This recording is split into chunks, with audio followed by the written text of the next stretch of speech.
Aku berdiri di hadapan pintu syurga, kata Nabi. Tengok fa iza ammatu ahliha al-fuqara.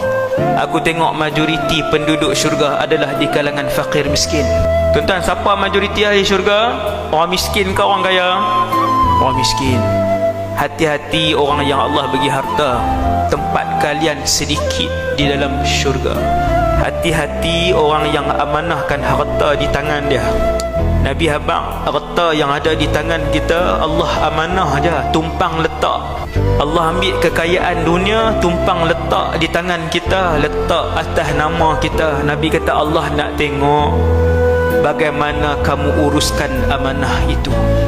Apakah kesemuanya untuk kesenangan kamu sahaja, ataupun sebahagian besarnya dikongsi dengan orang lain yang Allah takdirkan miskin kepada mereka.